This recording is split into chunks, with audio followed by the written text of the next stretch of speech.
¿Puede una cooperativa cambiar el mundo kilovatio a kilovatio y proyecto a proyecto?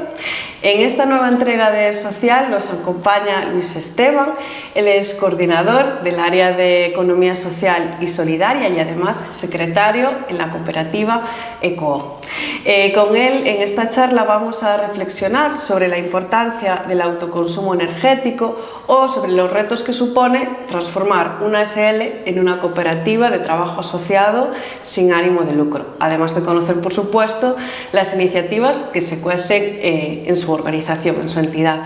Bienvenido a Social, Luis. Graciñas, lo de kilovatio, proyecto a proyecto me ha flipado, o sea que eso es lo primero, muchas gracias, un placer estar aquí con vosotras. Bueno, el placer es nuestro que te acerques a este espacio digital que es el Social. Bueno, siempre en las entrevistas del Social nos vamos como a los orígenes, entonces nos gustaría saber cuándo aterrizas en la economía social. Pues yo aterrizo por el movimiento ecologista.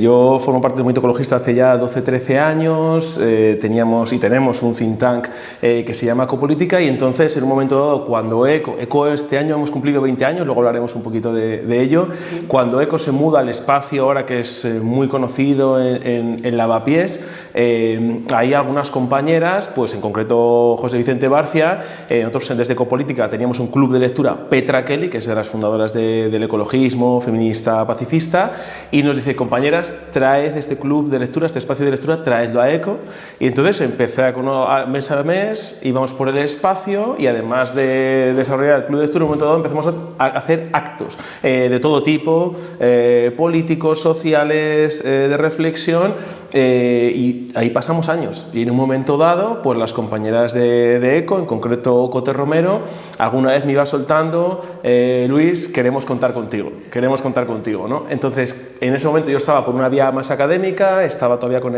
el doctorado, y yo idealmente siempre pensaba que yo vengo de familia de profesores de la pública de toda la vida, yo veía, bueno, pues idealmente estar en la uni y luego también fui cogiendo la cosa de una cooperativa de enseñanza, ¿no? También para compaginar la parte de secundaria, bachillerato con universidad hubiera sido una vía feliz, ¿no? En un momento dado, ante la crisis ecológica, la situación social, etcétera, bueno, me planteo cuál es la vía, ¿no? Cuál es la vía realmente donde quiero encaminar mi vida y decido esta, ¿no? Me reúno con las compañeras, les digo, creo que es el momento, no sé si a vosotros os cuadra, y me dijeron que les cuadraba. Entonces el 1 de octubre de 2019, hace 5 años y medio, entro en ECO y sin duda es de las mejores decisiones que he tomado en mi vida, la verdad. Bueno, la verdad es que has entrado en la economía social como de una forma muy fluida, es decir, tu interés ecologista te lleva directamente ahí. Felicidades por esos 20 años. Muchas gracias. De cooperativo, ahora hablaremos de eso. Muchas gracias. Bueno, tenemos aquí una frase tuya que dice: construyendo una economía que sitúa los derechos humanos, el bien común y la sostenibilidad del planeta en el centro. ¿Qué significa esto para la práctica diaria de ECO? Claro, vemos un modelo económico, empresarial y de consumo que vosotras conocéis perfectamente y la gente que nos estará viendo, por supuesto, también, que es principalmente el de un capitalismo neoliberal donde, bueno, la lógica es, más allá de la maximización de beneficios, etcétera, pero la lógica es el individualismo. La lógica es, yo desde mi modelo de producción y consumo no me tengo que preocupar del bien común, no me tengo que preocupar de trabajadoras, del planeta, de la justicia social, eso ya está el sector público que haría las funciones de mejorar estas condiciones ya en una segunda instancia. Pero desde primera instancia mi lógica es el individuo, es la acumulación de recursos, es ganar dinero, un poco esa parte obviamente de maximización de beneficio, pero sin entrar tanto ahí yo me preocupo únicamente de lo mío, no de lo común, ¿no? Donde formamos parte, tanto vosotros como nosotras, que es la economía social y solidaria, pues sí ponemos en el centro precisamente que ya desde el modelo productivo y de consumo tenemos que tener en cuenta, estando en sociedad, no siendo individuos atomizados, tenemos que tener en cuenta lo común a nivel democracia, porque obviamente la mayor acumulación de beneficios y de concentración de riqueza produce oligarquías, como estamos viendo clarísimamente en Estados Unidos, Por tanto, desde una mayor redistribución de la riqueza, desde la primera base, desde la primera instancia, desde la cooperativa, producimos mayor democracia, tomamos decisiones para que se respeten los límites del planeta, para que se respeten los derechos laborales, para que se respete la conciliación, y en el día a día de ECO, pues esto lo tenemos muy integrado, ¿no? Por supuesto, en un momento dado siempre tiene que estar el sector público para corregir irregularidades, por supuestísimo, pero creemos ya que como ciudadanos y ciudadanas responsables es lo correcto estar ya en primera instancia fomentando no solamente el bienestar de trabajadores y trabajadoras, sino también de la sociedad y del conjunto, bueno, de la sociedad, el conjunto de la ciudadanía. Esto en ECO, ¿cómo se traduce? Pues como vosotras lo mismo, una cooperativa, todas decidimos colectivamente qué producimos, no es como, bueno, qué proyectos estamos para buscar esa transformación social, cuánto cobramos, cuántas horas trabajamos, cómo conciliamos, cuántas vacaciones tenemos, con qué proveedores trabajamos, a quién le compramos, cómo son nuestras instalaciones, cómo nuestra oficina, que es una oficina construida, rehabilitada con criterios bioclimáticos, es decir, todo este tipo de cosas que sitúan, pues eso, las personas, al planeta, a la comunidad en el centro. Y los ejemplos más simbólicos que luego vamos a pasar es, bueno, pues que en un momento dado que las renovables en este país estaban además machacadas, ¿no? Como que no se impulsaban. El primer gobierno del PSOE empezó a impulsar, pero luego llegó el gobierno de Rajoy en la década de 2010 y fue contra las renovables. En un momento dado que el autoconsumo no era rentable, Cristina, o sea, abiertamente decimos, no era rentable hacer eso. Nosotros dijimos, ¿cómo es posible que en el país del sol, obviamente si estuviéramos, o sea, en Qatar, Arabia Saudí, pues a lo mejor les cuesta llegar más ahí, ¿no? Pero en el país del sol, que no tenemos todos esos recursos, y además por la causa ecologista, vamos a, desde una cooperativa, en ese momento éramos todavía ASL, vamos a apostar por esto. ¿Qué producimos? Pues producimos ese fomento de las renovables, que luego comentaremos un poco más en la entrevista, que la verdad que estamos muy contentas que cómo se ha ido desarrollando en los últimos años. Bueno, nos hablabas de la importancia del autoconsumo energético, vamos a hablar de eso durante esta charla, pero ahora nos queremos centrar en ese 2021, en ese paso importante que dais, que pasáis de ser una ASL a una cooperativa de trabajo asociado sin ánimo de lucro.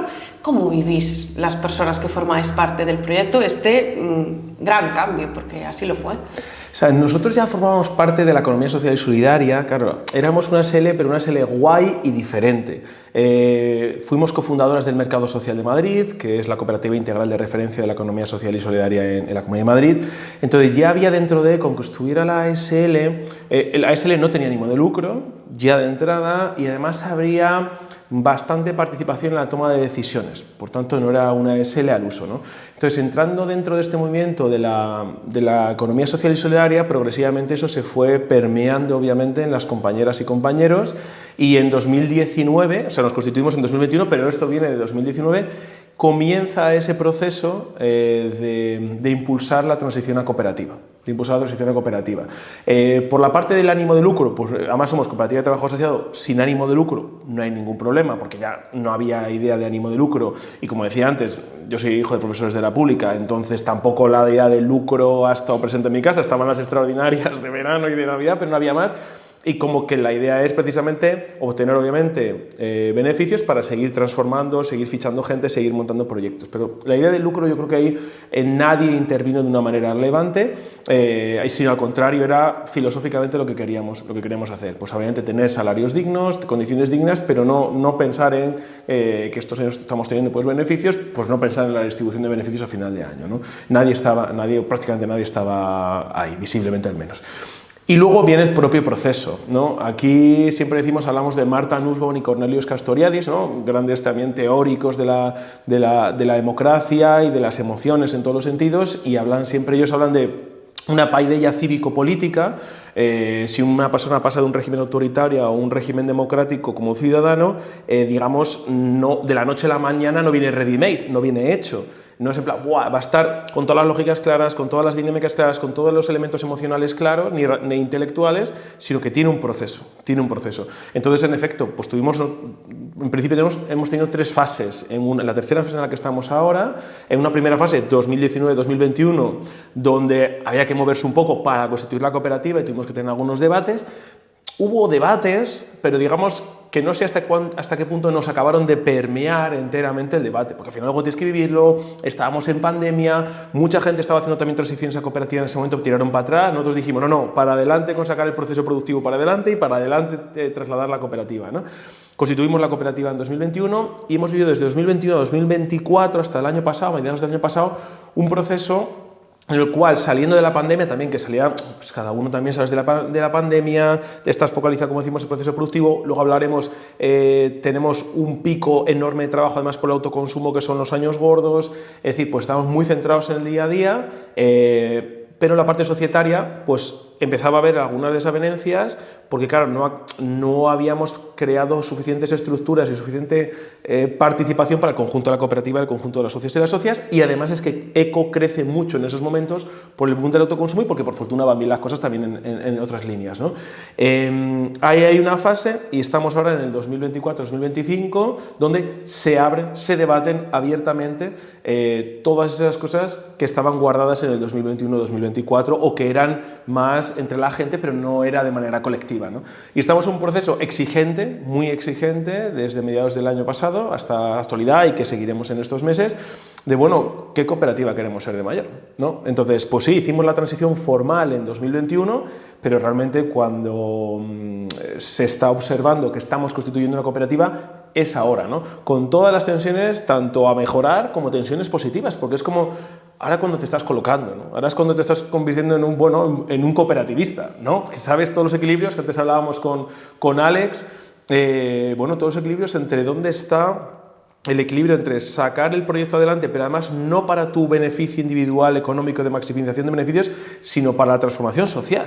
¿Cuánta energía le meto ahí, además de hacerlo viable, obviamente? Y cuánto el equilibrio con el feminismo y los cuidados, ¿no? Este es un debate que está teniendo en muchas cooperativas, en muchos lugares, lo hemos tenido aquí antes. ¿Este equilibrio dónde está? Yo creo que son las cosas que tenemos que seguir conversando porque nadie creo que tenga la varita mágica y lo que tenemos que intentar que sean elementos coyunturales los que se vayan de este equilibrio, obviamente no estructurales, Como se dice, se hace camino al andar, entonces es todo un proceso y de ir asentándose, ¿no?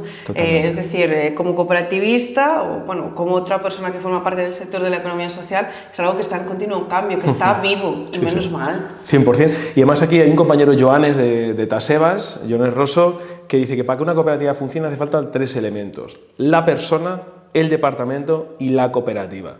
Entonces aquí la persona, o sea, aquí no somos no somos, pero bueno, a lo mejor podríamos aprender un poco de eso, ¿no? Como la FAI, la Federación Anarquista Ibérica en su momento, hablaba de, oye, más allá de lo colectivo, el individuo tiene que formarse en todos los sentidos, intelectual, emocional, ocio, disfrute, y hay que fomentar eso, hay que fomentar ese desarrollo integral de la persona, porque personas más desarrolladas de manera integral, con mayor capacidad intelectual, emocional, etcétera, social, tendrán más fácil trabajar en equipo.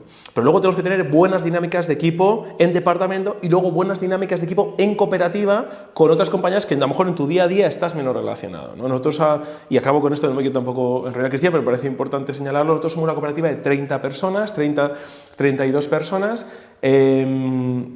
y claro, no somos ni un elefante, ¿no? Que puede tardar mucho tiempo en tomar decisiones y avanzar, como pueden ser las compañeras de Mondragón, ¿no? Que toman decisiones también muy rápidas, pero claro, que son decenas de miles de trabajadoras al final en la corporación, que luego estén las cooperativas individualmente, ¿no? Y tampoco somos una microcooperativa, ¿no? Somos justamente una cooperativa de 30-32 que, bueno, pues, como una panterita, ¿no? ¿Sabes? Como una panterita que estamos ahí y que tenemos margen, y esto en este momento yo creo que ese es el tamaño ideal para, digamos, poder tener cierta solidez, cierta flexibilidad y generar procesos internos como cooperativa donde 30 personas, tú puedes tener esa vinculación de esta parte, ¿no? De persona, departamento cooperativa, aquí puedes tener con 30 personas, yo creo, todavía buenas sustanciales relaciones para conformarlas. Yo creo que más de 50, 60, etcétera, se nos puede ir, pero claro, también depende del proceso productivo. La industria necesita más trabajadoras y cómo articulas que todo el mundo se conozca, que también empatice, porque la comunidad es clave dentro. Para mí no somos una familia, somos un ecosistema, pero ese ecosistema, si se amplía demasiado en un momento dado, pues a lo mejor es preferible pensar en grupos cooperativos, ¿no? Bueno, aquí dejo ya. También traslado preguntas para la democracia funcional a nivel interno. Es todo un debate. Total. Nos metemos ahora entonces de lleno en el autoconsumo energético, vamos a hablar de él. ¿Cómo ves su evolución en los últimos años? Hablabas ya, nos adelantabas ese boom y bueno, en esta línea la segunda pregunta viene a ser, ¿la excepción puede convertirse en norma? O sea, ya no es excepción, ya no es excepción. Tampoco podemos decir que sea norma, ahora lo comentamos un poco, pero ahora que estamos justamente estas semanas atrás con lo del apagón, ¿no? Y el lobby pronuclear ha tenido mucha fuerza, pues hay que decir a todas las compañeras y compañeros que en estos momentos en España hay más potencia instalada de autoconsumo que la potencia que nos da la energía nuclear. Claro, más potencia instalada de autoconsumo que la energía que nos da la energía nuclear. Entonces ya obviamente no podemos hablar de una excepción, pero ¿qué es lo que falta para que sea norma? El boom se ha producido en dos elementos principales, que es el autoconsumo individual, familiar, de viviendas unifamiliares, donde tienes rápidamente la propiedad del tejado para poner rápidamente las placas, y también en parte, pero en menor parte, en la parte de las empresas, ¿no? Pero bueno, estos han sido los dos lugares, empresas y viviendas unifamiliares. ¿Dónde está el reto?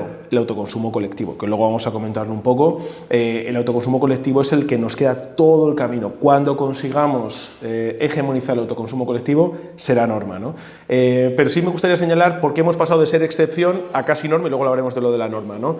Bueno, ahí ha habido como tres elementos clave, sobre todo además que todo el mundo, yo creo que todo el mundo habrá escuchado justamente estos últimos años la velocidad de instalación de autoconsumo, lo vemos además visualmente en los diferentes territorios del Estado, y es por tres elementos. Primero, la legislación, un cambio legislativo en 2019, que luego también comentaremos por qué, y donde desde ECO y otras compañías estuvimos empujando mucho para quitar las trabas al autoconsumo, del famoso impuesto al sol. Bueno, eso se quitó en 2019 y en un Real Decreto se dijo que precisamente todo ciudadano tiene derecho a la producción y el autoconsumo de su propia energía a través del autoconsumo fotovoltaico en ese caso, ¿no?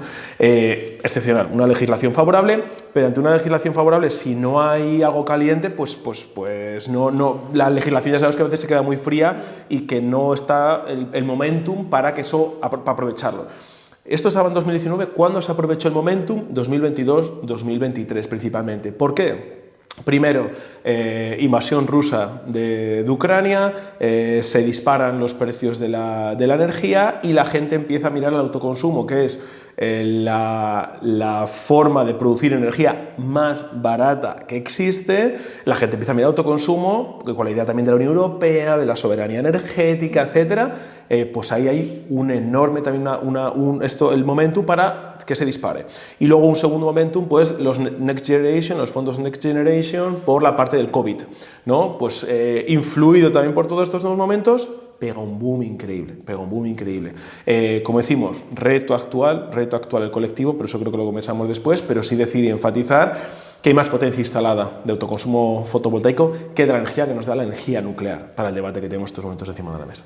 Nos quedamos con ese dato ahí. Total. Nos metemos de lleno entonces en este autoconsumo colectivo del que hablabas y socializado, porque es tan importante. Bueno, decíamos que este es el reto, el autoconsumo colectivo es el reto para que esto sea norma. ¿Por qué?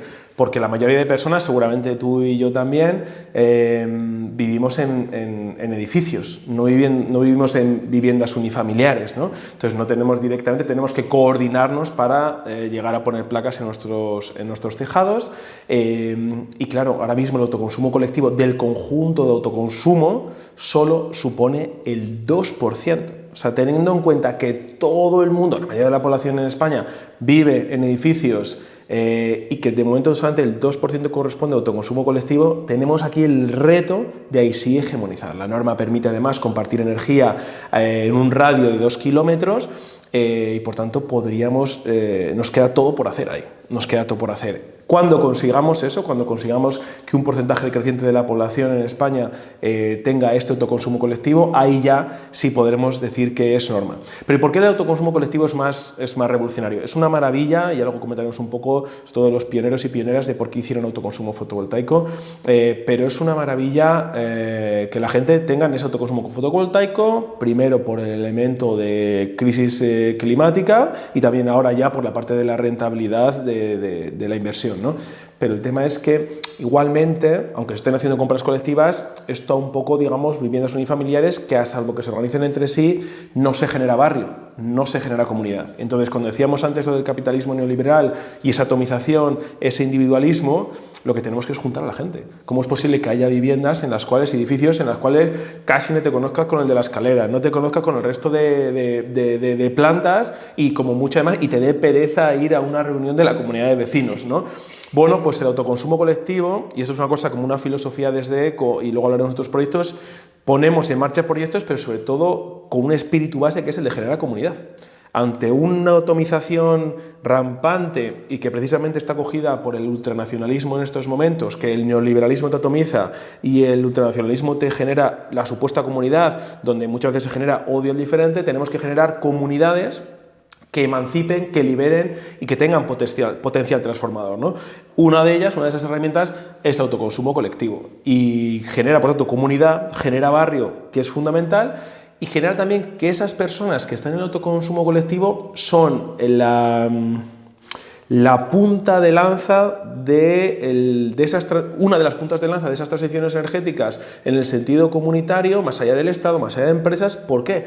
Porque una vez una comunidad se instala autoconsumo colectivo, también le pasa a la gente individual, esa comunidad intenta transicionar hacia más lugares. Un lugar, la reducción del consumo. Cuando tú vas midiendo en la aplicación, tú vas midiendo la producción de energía, lo que consumes, etcétera, tú eres ya más consciente del elemento del consumo. Por un lado reduces el consumo, pero por otro dices, ¿y por qué no cambio el elemento de la demanda? ¿No? ¿Por qué no voy produciendo, yo puedo producir mi propia energía? ¿Por qué no cambio? Oye, pues si tengo un coche en un momento dado, lo necesito, entonces obviamente abogamos también por el transporte público, etcétera, la movilidad sostenible, pero si tengo que necesitar un coche, ¿por qué en un momento dado, teniendo ya placas, ¿por qué no hago?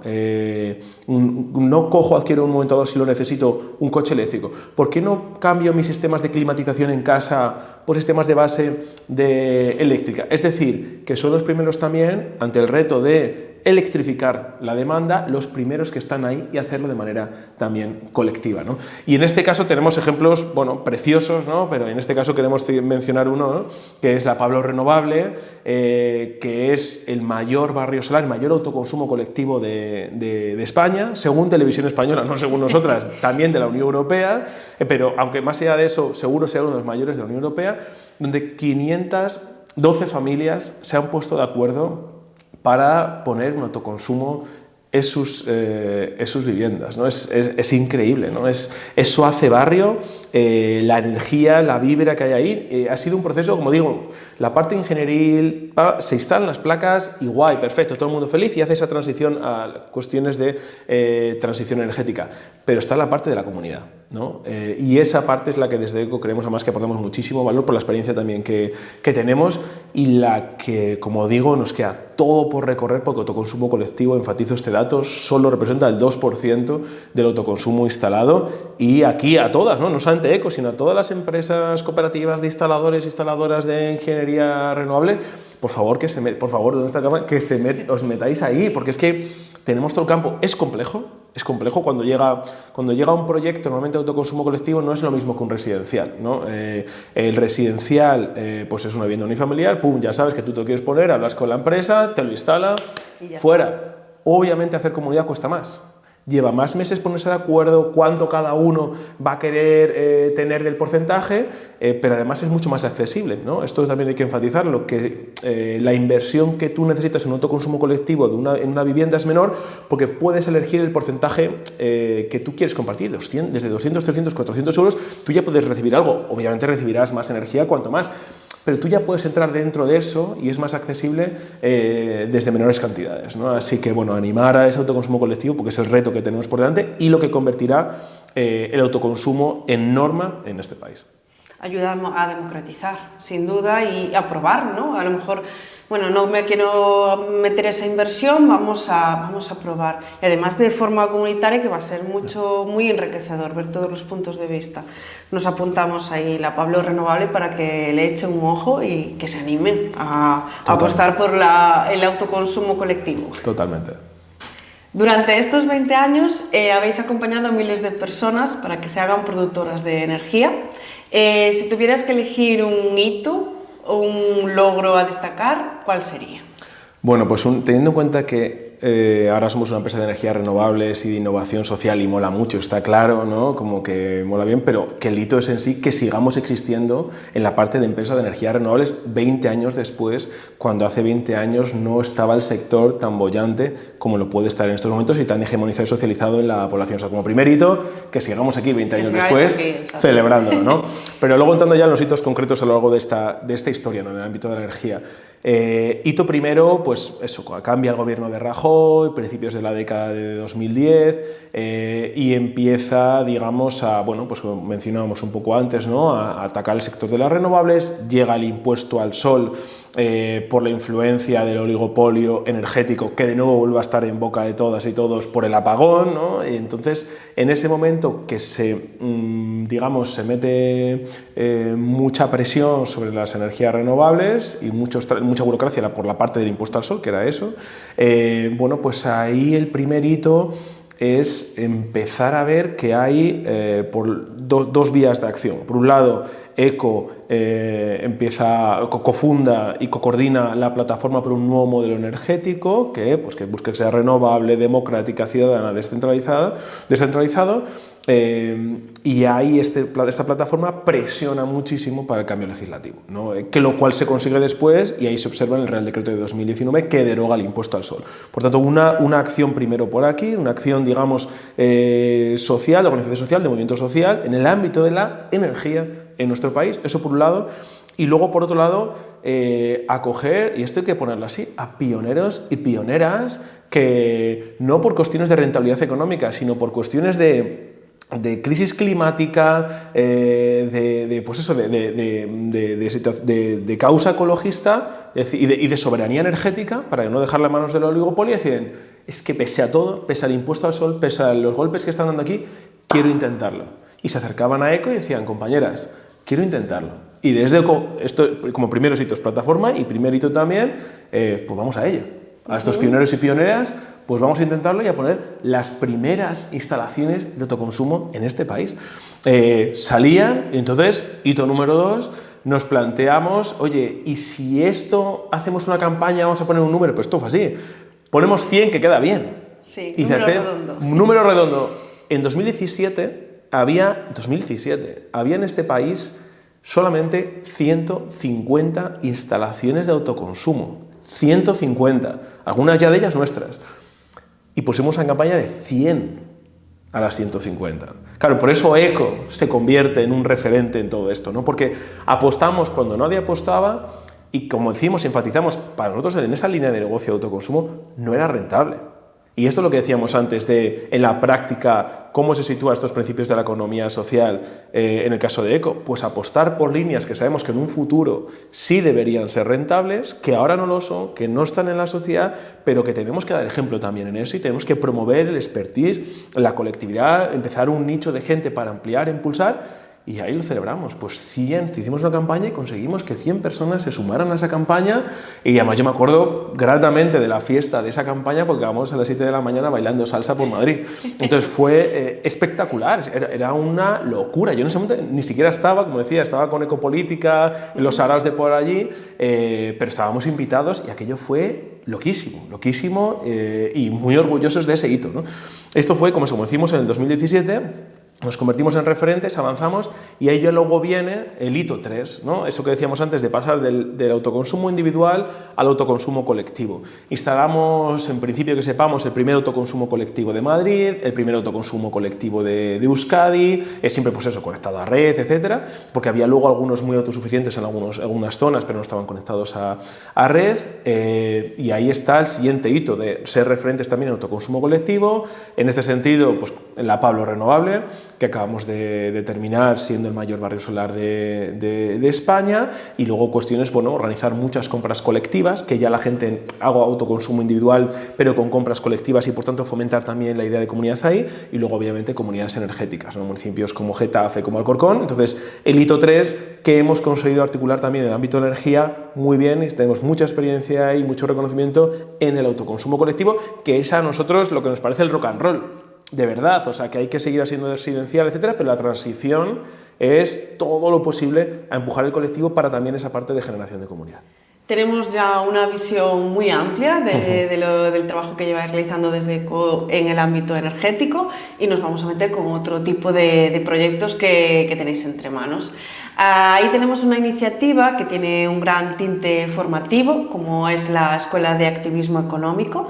¿De dónde surge la idea de ponerla en marcha y cuál es su principal objetivo? Pues el objetivo es cubrir dos necesidades, ¿no? O sea, esto surge además de una idea de design thinking, es decir, no es que creemos un producto sin pensar si tiene o no tiene sentido, sino que hacemos tu proceso de design thinking y observábamos dos necesidades principales en el ámbito de la economía social y de la juventud, porque la Escuela de Activismo Económico está dirigida principalmente a la juventud.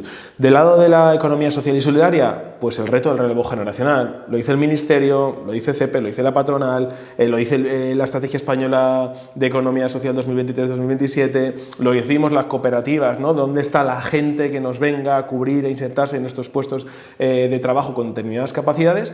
Y del otro nos encontramos una juventud crecientemente concienciada y con valores sociales, feministas, ecologistas, y que obviamente ve como dos alternativas: o me hago funcionario, o sea, servidor público, que felices, como digo, yo hijo de profesores de la pública, o sé que me va a tocar trabajar en general, salvo que caiga en una empresa más o menos guay, en general me tocará trabajar un poquito para el mal, ¿no? Como una estructura jerárquica, donde no iba a poder tener demasiada voz en la toma de decisiones sobre todo el rango de cosas que podemos hacer, pues digamos, pues eso, cuánto cobro, en qué trabajo, cómo me organizo, si puedo hablar o no puedo hablar, etcétera, donde siento que me va a poder explotar o aprovecharse de mí para garantizar esa plusvalía, etcétera. Y aquí vemos que hay un camino, había un camino también de gente que decía, oye, yo quiero encontrar otra cosa aquí, ¿no? Y incluso Deloitte, en las encuestas de Deloitte con generación Z, con millennials, etcétera, se señalaba que, de estos últimos años, se señalaba que un tercio de la juventud, un tercio, ya toma las decisiones de dónde trabaja por cuestiones éticas. Entonces aquí había una necesidad aquí, una necesidad aquí, de la cual creíamos que podíamos generar un encuentro y un círculo virtuoso. Primera iniciativa, luego hablaremos del resto, pero primera iniciativa para ello, Escuela de Activismo Económico, ¿no? Vamos a hacer una formación breve, en este caso en estos momentos es de 10 semanas, de 50 horas, súper práctica, metodología Learning by Doing, aprendizaje basado en retos, donde la gente hacía activismo en cooperativas de consumidoras sin ánimo de lucro, para que la gente adquiera lo que Arizmendiarrieta decía, ¿no? Arizmendiarrieta separaba a grandes rasgos dos elementos: la capacidad técnica, oye, tú eres periodista, eres ingeniera, eres informática, eres cocinera, pero luego estaba la capacidad en sí de trabajar en una cooperativa, la capacidad cooperativista, ¿no? Aquí nosotros no entramos, ¿no? En la parte técnica no entramos, entonces entramos en la parte que decía Arizmendiarrieta, que es lo clave.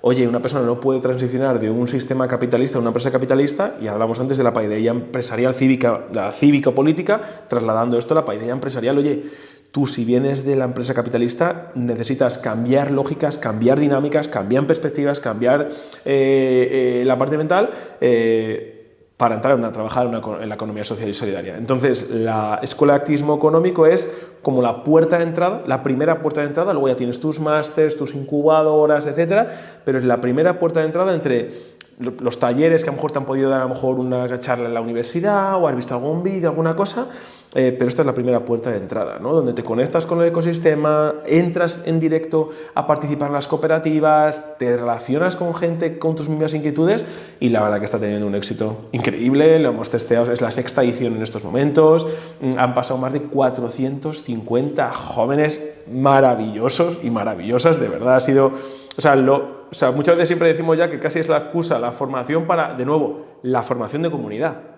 la formación de comunidad. Entonces ha pasado muchísima gente, luego hablaremos de eso, se ha insertado laboralmente también gracias a su paso por la escuela y se está replicando en estos momentos en Andalucía ya con la Escuela de Economía Social, que también ha tenido mucho éxito y tendrá la sesión de cierre ahora en unas semanitas, y hemos hecho un Erasmus Plus porque también le ha interesado más gente por España, en Portugal y en Italia, y entonces con un poco de suerte, ojalá, si no es esta, será para la próxima, pues hemos montado una agrupación con gente de Barcelona, además obviamente de Andalucía, de Barcelona, de Bilbao, de Lisboa, una cooperativa maravillosa también en Lisboa, de Florencia y con el paraguas de la Federación de Cooperativas Europea. Y por si faltaba la guinda, la Universidad Complutense de Madrid con ESCOP, con la cátedra de las compañeras de allí, de la escuela, se han sumado también, ¿no? Entonces tenemos ahora mismo un proyecto que, bueno, pues la verdad que va muy bien, que nos den o no nos den este Erasmus Plus, ya hay mucha gente interesada en que esta es una buena puerta de atracción e introducción de jóvenes a la economía social y solidaria. Muchas felicidades por este proyecto. Gracias. Que tiene tan buena pinta y que es tan enriquecedor para las personas jóvenes que pues eso, quieren buscar su lugar profesional, su lugar vital al final, porque no funciona como compartimentos, ¿no? La vida profesional y profesional se mezcla. Total. Y además es tan enriquecedor para el propio sector, ¿no? De buscar ese relevo y esas nuevas voces que son tan necesarias. Así que desde aquí, desde el social, os invitamos a echarle un ojo a la Escuela de Activismo Económico. Y en esta línea sabemos que desde ECO ponéis mucho énfasis en acercar la economía social y solidaria a la juventud y que tenéis ahí entre manos otros proyectos, así que si nos puedes dar así una pincelada de ellos. Felices. O sea, la idea no es tanto replicar lo que hacen las escuelas de negocio capitalistas, pero sí fijarnos también un poco de benchmarking en ellas, de cómo es posible que lo hagan tan bien para incorporación de jóvenes al sistema capitalista de manera fluida, ¿no? Desde sus MBAs a directamente las grandes empresas, entonces gente que ya la tienen formateada, gente que vienen jóvenes, que también tiene un recorrido previo, obviamente, ideológico, no sé si tanto político, pero al menos un poco empresarial, la siguen formateando ahí y entran muy bien directamente en la empresa capitalista sin reflexión. Obviamente aquí no planteamos la idea de formateo, sino precisamente de emancipación, de oye, reflexiona por qué quieres estar en este lugar, no buscamos ese formateo, fomentamos dar esas capacidades cooperativistas que decíamos antes de Arín de Arrieta, ¿no? Entonces aquí, claro, en un momento dado, cuando la escuela vemos que está tirando y decenas de jóvenes pues pasan por la escuela, se empiezan a generar nuevas necesidades. Y las necesidades eran, oye, bueno, hay muchos cursos de formación, muchas formaciones en economía, empresa, etcétera, alternativas, muchísimas. Claro, la pregunta de todo el mundo es, vale, ¿qué pasa después de la formación? Claro. ¿Qué pasa si yo hago unas prácticas empresariales en una cooperativa? Después, ¿yo qué me voy? Porque ¿cómo trabajo en esa o en otra? Porque no hay unas conexiones para ello. Si yo hago este taller de diferentes entidades, ¿cómo después busco trabajo?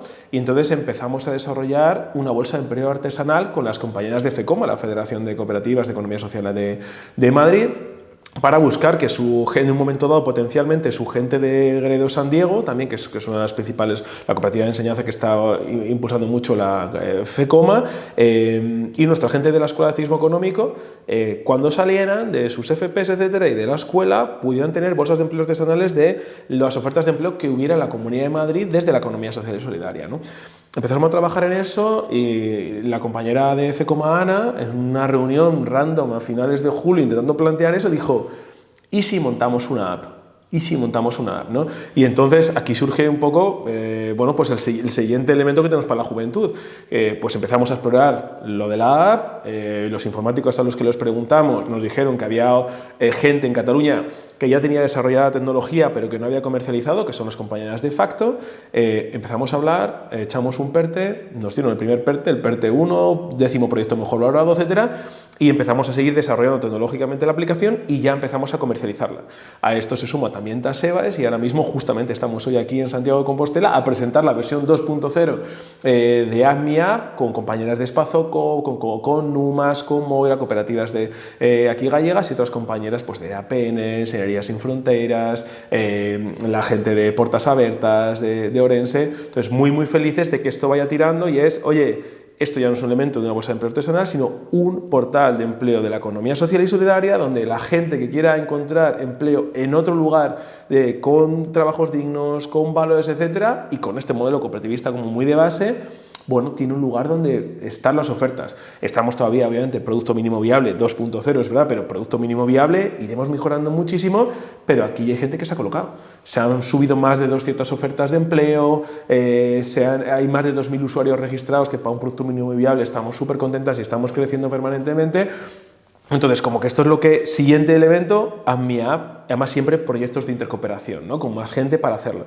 Entonces, teníamos todos los elementos y digo, esto va bien, esto está, la verdad que, oye, formación y empleo para juventud, obviamente AdMeUp es para todo tipo, también senior, etcétera, pero empezábamos a ver que decíamos, vale, pero tenemos que llegar a más gente joven. Por supuesto, sí, está muy bien que vengan por aquí unas 80, 100 personas al año en la escuela. Sí, estabais acompañándoos hasta eso, para ingresar al mercado. Pero tenemos que llegar a miles. Tenemos que llegar a miles y el mensaje de la economía social y solidaria, llegar a miles de jóvenes. Entonces, hablando con Cofeta, veníamos hablando años. Claro, estos son como los tiempos también que necesitamos, y preciosos esos tiempos porque se respetan y luego lo vas viendo más claro, ¿no? Pues llevamos hablando con Cofeta de, compas, que hay que tener una influencer. Que hay que tener una influencer de la economía social, que no hay, del cooperativismo, de la economía social y solidaria no hay. Y entonces todo cuadra y en diciembre de 2024 lanzamos Guapa Lista y Cooperativista, ¿no? Con Marina, mi compañera Marina Vargas, que es una de las ingenieras de autoconsumo colectivo que está empujando el autoconsumo colectivo en ECO, pues a la vez es cooperativista, pues es la que pone la cara visible de todo esto. Somos un equipo de 5 personas que hacen los guiones, las redes, etc. Tenemos las grabaciones, las producciones. Tenemos un equipo, no es una influencer sola, y se nota que esto es muy positivo, y la verdad que estamos muy contentas porque, sí, Cristina, como habéis visto, pues eso, que estamos creciendo a 1.000 seguidoras al mes. Hemos puesto esto en mediados de diciembre, la verdad, súper contentas, tanto en Instagram como en TikTok, quien quiera que nos busque, y entonces es como ya estamos atrayendo más gente joven de aquí, ¿no? Más gente joven de un ecosistema más amplio, que pasarían por la escuela, pasarían por AdMeUp. Luego decimos siempre Mercado Social de Madrid, sea mercado, sea redes territoriales de Ofecoma Madrid o Cooperama, o en vuestro caso Espazocop, REAS, etcétera.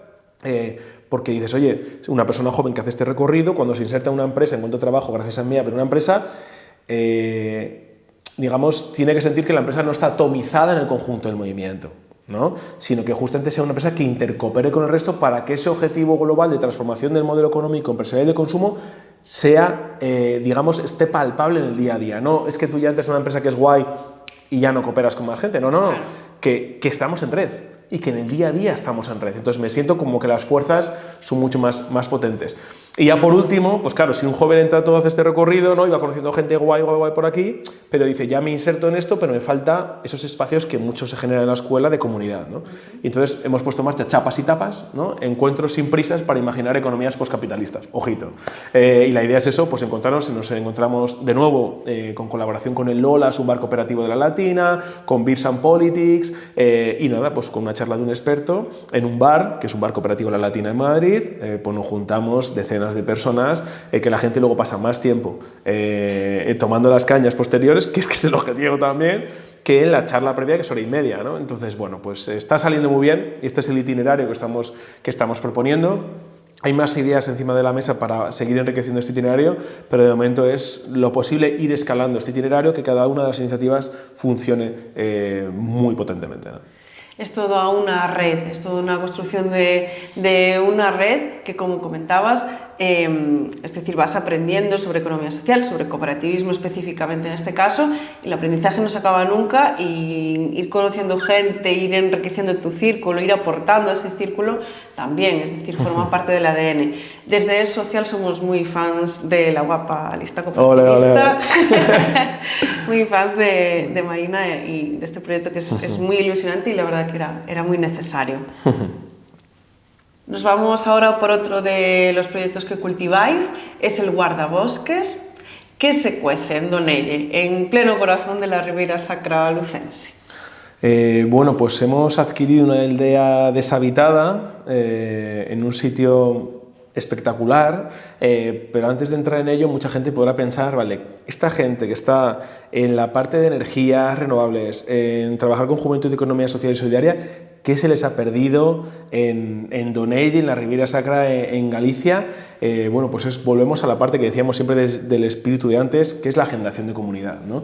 Nosotros veíamos una necesidad que era también espacios, igual que esta parte del chapas y tapas, ¿no? Encuentros sin prisas para imaginar economías postcapitalistas, veíamos que era necesario fomentar lugares, espacios de encuentro tranquilos para, por un lado, desconectar, por otro lado, formarse y por otro lado, generar comunidad, ¿no? Entonces, la idea es que sea un laboratorio radical, ¿no? de formación de todo tipo de áreas, de disciplinas artísticas, políticas, sociales, económicas, además de otras cosas que ahora comentaremos, ¿no? Pero la base es esa, la base es no ser madrileñocentristas en este sentido, también aportar humildemente en lo posible en la España vaciada. Yo soy zamorano, o sea que sé bien lo que es esa parte, y además desde la idea de no colorizar el territorio, ¿no? En este sentido lo ponemos siempre muy enfáticamente, más allá de que el coordinador del proyecto en terreno es precisamente, lleva décadas en la zona con la que se dice que conoce el terreno, está en el terreno, conoce a los actores, a los agentes,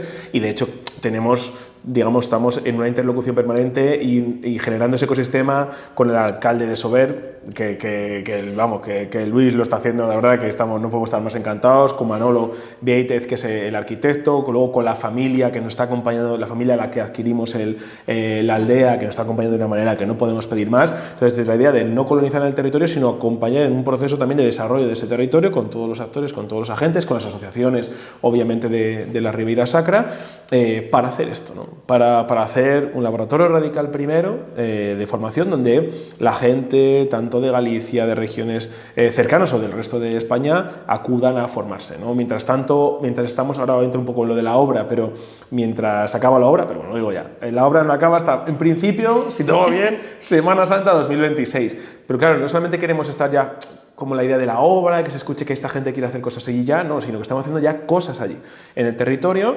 Entonces estamos llevando cursos de formación de fin de semana, que es lo que luego se replicará también cuando esté la obra acabada, en diferentes casas rurales de la zona. Y ha ido por allí pues Pepe Villuela, ha ido por allí Yayo Herrero, Joaquín Araujo, pero también elementos artísticos, culturales, de familias, de música, hemos tenido este fin de semana pasado el herbario comestible, ¿no? De un experto precisamente en cuestiones culinarias alrededor de plantas comestibles. Bueno, la verdad que está siendo, claro, con perfiles, por tanto, muy diversos, que se pasa un fin de semana realmente bonito, donde la excusa de aprender de nuevo es lo que también fomenta el espíritu de comunidad, ¿no?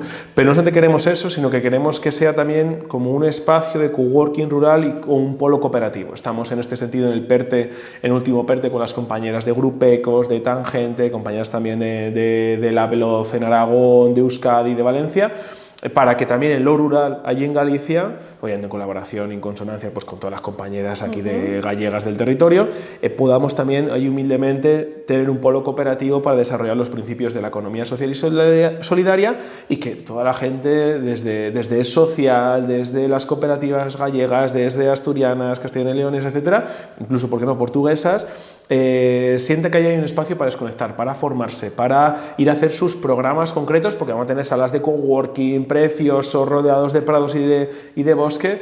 Entonces la verdad que, bueno, que muy contentas, pero como decimos, el espíritu, de nuevo, veíamos esa necesidad de tener espacios de encuentro mucho más desarrollados que solamente a lo mejor en unas charlitas, tal, sí, y además sobre todo no con un perfil únicamente joven como el escolasticismo económico, y bueno, pues un ambiente, la verdad que inmejorable, a nuestro juicio inmejorable, y está saliendo. Al final es una apuesta, bueno, por más variedad, ¿no? Formaciones, pues eso, de todos los ámbitos, personas con trayectorias también muy diversas, y que sea eso, la excusa para encontrarse, y fomentando además uno de los valores principales del cooperativismo, que es esa intercooperación entre cooperativas, entidades del territorio, siempre muy vinculado al territorio como debe ser, claro. Totalmente, y además por esto decimos que ya ECO, o sea, por supuesto seguimos siendo felizmente, con todo este recorrido, una cooperativa de energías renovables, pero también de innovación social, ¿no? Allá donde veamos que tiene sentido con estas filosofías de base poner encima de la mesa y desarrollar un bien o un servicio, siempre que las fuerzas, los modelos, etcétera, lo puedan permitir, allí queremos estar también, ¿no?, para fomentarlo. En las entrevistas de Social siempre tenemos un momento para dirigirnos a la gente joven, que en el caso de hoy, en esta charla, ha estado muy presente, pero bueno, queremos referirnos sobre todo a esas personas que todavía no están como muy familiarizadas con el sector. Entonces, ¿por dónde les recomendarías que empiecen a conocer la economía social? ¿Qué paso, digamos, podrían dar ya pues, hoy mismo? Pues antes no teníamos respuesta a esto, o teníamos respuestas, digamos, un poco vagas, etcétera, con las cuales nosotros sabíamos que no estábamos dando la mejor respuesta para a esa gente atraerla a la economía social y solidaria, y de esas reflexiones, a partir de esas preguntas que teníamos todas en el ambiente, bueno, pues surge esa idea de Guapalista y cooperativista, ¿no? Entonces ahora podemos decir abiertamente que el primer paso para un poco conocer el mundillo, para acercarse, es entrar en los perfiles de TikTok o Instagram de Guapalista y cooperativista y seguirla y empezar a ver sus vídeos. Tenemos vídeos desde la parte más societaria, de qué es una cooperativa, qué significa ser cooperativista, las partes positivas, las partes a mejorar, las partes de que te tienes que equilibrar, etcétera. Entonces es muy bonito ver desde dentro, porque Marina es cooperativista y las personas que estamos alrededor preparando digamos, todos los contenidos, todos somos cooperativistas, digamos que sale contenido muy fino de ahí, ¿no? Entonces como que ahí lo va a tener, digamos, como va a acercarse de una manera, digamos, muy honesta también a nuestras congruencias e incongruencias dentro del movimiento y lo que significa en el día a día estar en una cooperativa. Pero también luego va a conocer el ecosistema, ¿no? Esa persona va a poder conocer, oye, ¿qué son las cooperativas? Ejemplos de cooperativas. Siempre, muchas veces se piensa en cooperativa agrícola, ¿no? Algunos informes que hay, ¿no?, de imaginarios de la gente sobre el cooperativismo es cooperativa agrícola, luego cooperativa industrial, ¿no?, la parte también de Euskadi, yo creo que pesa mucho ahí, como mucho después la cooperativa de enseñanza. Sin embargo, la gente no es consciente de todo el enorme sector, que estamos en todos los sectores productivos, con unos más elevados que en otros, obviamente, como desde el ecosistema, pero en todos los sectores productivos. Entonces, con Guapalista va a poder ver dónde estamos en el ámbito de la cultura, dónde estamos en el ámbito de la energía, dónde estamos en el ámbito de los supermercados cooperativos, dónde estamos en el ámbito de la telefonía y los servicios de internet cooperativos, etcétera, de banca cooperativa. Entonces, va a poder encontrarse también con esos contenidos. Y por último, igual que decíamos, pues estamos formamos parte de un movimiento que busca dar respuesta a los retos sociales, feministas, de crisis ecológica, pues obviamente también generamos contenido aquí al respecto, ¿no?, de las problemáticas, de las situaciones que creemos que tenemos que visibilizar, ¿no? Entonces le diría, entra en Guapalista y cooperativista, TikTok, Instagram, síguenos y disfrútalo, ¿sabes? Es total. Nos lo anotamos entonces. Total. Nos vamos ya con la última pregunta de esta entrevista. Dicen que cada revolución tiene su música. Así que nos gustaría saber cuál es tu canción para cambiar el mundo. Bueno, pues estos días en los que por desgracia nos ha dejado Pepe Mujica y también por mi amor a esa tierra, América Latina, diría la canción Latinoamérica de Calle 13. Digamos que siempre que la escucho me mete mucho, digamos, además un punch de no... Las cosas no se van a hacer rápido, no la vamos a poder hacer rápido, tenemos que pensar en esta digamos, revolución casi como un reformismo sustancial y permanente que nos dure la energía, digamos, todo lo posible, toda la vida, y esa canción me da eso, ¿no? Esa canción me da eso, y tirando también de Pepe Mujica, que no hay que parar de reinventarse, tenemos que ser sísifos felices, como decía Camus, tenemos que ser sísifos felices en las luchas, ¿no? Cuando consigamos algo, tener humildad en las victorias, ¿no? Decir, vale, es que lo decía en unas frases así, Pepe Mujica, que parece que cuando ganamos tocamos las puertas del cielo, y no es así, hemos dado unos pequeños pasos, entonces no fliparnos demasiado en las victorias, celebrarlas, disfrutarlas, por supuesto, alegrarnos por ellas, y eso nos da también más energía. Pero cuando no lo consigamos, no bajar los brazos, no pensar que hemos sido derrotados, porque no hay derrota definitiva, ¿no? Entonces, permanentemente levantar esa roca como Sísifo hacía y ver lo que es la única manera de poder lograr transformar este mundo y lograr un mundo donde, bueno, vivamos lo más felices posibles dentro de los límites del planeta. pues recogemos esa Latinoamérica para la playlist de Es Social en Spotify. Muchas gracias, Luis, por estar con nosotras hoy en Es Social. Ha sido un placer tenerte aquí y gracias por este tour, por las iniciativas que ponéis en marcha desde ECO. Y bueno, contigo además confirmamos esto de que cuando las personas se organizan, nos organizamos, la energía en su conjunto, pues es cuando cobra pues, verdadero sentido, como tiene que ser. Precioso. Apostar por el cooperativismo es apostar por el futuro y esperamos que os animéis a enchufaros a esta economía mucho más justa. Así que nos vemos en el próximo episodio de Es Social. Muchas gracias. Chao.